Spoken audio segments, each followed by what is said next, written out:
Welcome back to Trionic 7. Yes, I have finally ditched my big old winter's hat because now it's March and we're leaving winter here in Sweden. But as spring approaches, we always have the same discussion here on the car forums. When can I take off my winter wheels? Because you see, Sweden is a country that has quite heavy winter weather and we're legally required to have winter tires on for a few months every year.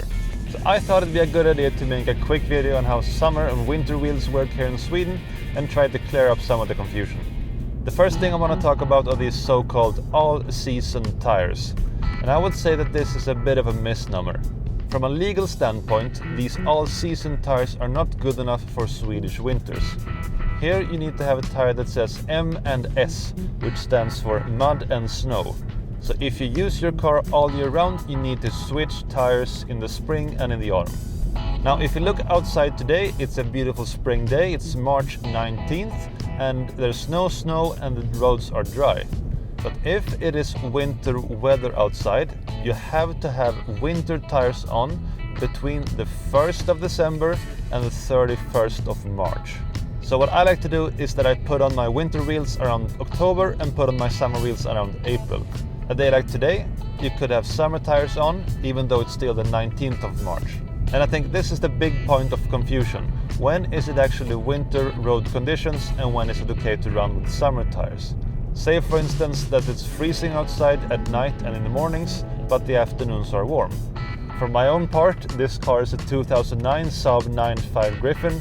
I have nice 17-inch summer wheels and somewhat ugly 16-inch winter wheels. But still, I think road safety is number one and the aesthetics comes second. Well then, personally, I would keep my winter tires on for a bit more. So if you put on your summer wheels now in March, you have to take the risk of it being snowy tomorrow or next week. And then you have to take the bicycle or the bus to work. Is that worth the risk? Well, it's up for you to decide. Remember that summer tires are really bad when it's cold and snowy. This has to do not just with the tread of the tire, but also that the compound gets very hard in the cold temperatures, which badly affects stopping distance. This is why I don't enjoy driving in that first snowfall that usually comes around late October, since I guess many of my fellow drivers haven't put their winter tires on yet. And the same thing happens every single year. People forget to put on the winter tires, suddenly there's snowfall. I mean, what a big shock, we live in Sweden. And then they call the tire shop and they tell them you have to wait 2 weeks. So if you don't do it yourself, you have to plan ahead of time so you don't get stuck waiting in line.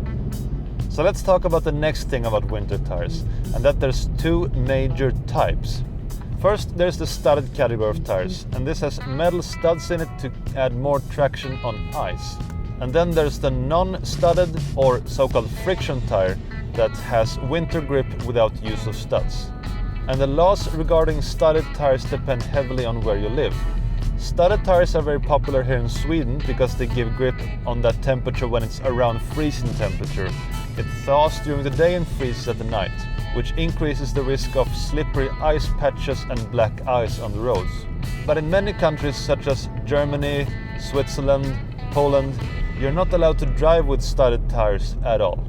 This car is currently fitted with non-studded tires, since those were the winter wheels that came with the car, but my wife's 2006 9.5 Vector has studded tires. Now, I'm not enough of an expert to tell you which type of winter tire you should have, studded or non-studded. But I'm sure it's going to be a good discussion down in the comments, so let's start a discussion down there. Now, Swedish law only allows you to drive on studded tires between the 1st of October to the 15th of April. Now, there are few roads in Stockholm where you can't drive with studs because they say the studs pull out particles from the asphalt which pollutes the air. And I also know that the Norwegian cities of Bergen and Oslo force you to pay an extra fee for driving with studs. So if you like studded tires, you need to remember these legal restrictions.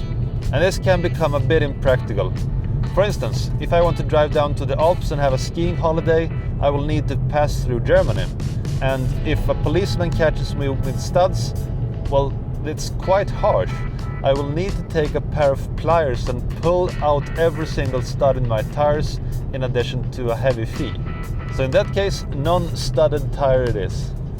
And when I did the research for this video, I found that almost every single country in Europe has a different view on winter tires and studs. Different countries have different dates when winter tires are required. Some don't have dates, they just say when it's winter weather, and so on and so forth. But even though legal requirements might be a bit complex, I will say it's important that you don't run summer tires in the winter. You are such a danger to yourself and to your fellow drivers. Now there's always going to be this smartass who thinks, hey, wait a minute, I can just drive on non-studded winter tires all year long. Well, legally you are correct, but the rubber compound in the winter tires are much softer, which means they wear out much faster. In addition, summer tires have much better performance in the rain than winter tires, and winter tires are more expensive.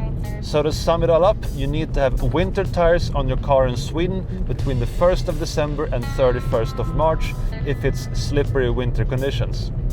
If you have studded tires, you need to have them off before the 15th of April, and you can't put them on before the 1st of October, unless it's winter outside. So this topic can be a bit confusing, and if you run into someone who's confused, why don't you just give them a link to this video, and I hope I can clear things up. Now this has been a slightly different video from what you're used to on this channel, but it was my intent to make something interesting and to start a discussion. What are your opinions about winter tires? How does it work where you live? Do you think the Swedish laws could be improved? Or maybe we should talk about, should we have the best tires in the front or in the rear? No, just kidding, I don't want the comment section to explode this time. But that's it for today, let's keep the discussion going. I hope to be able to make more videos about this awesome 2009 Saab 9.5 Griffin, so keep checking out our channel and I'll see you soon again. Bye bye.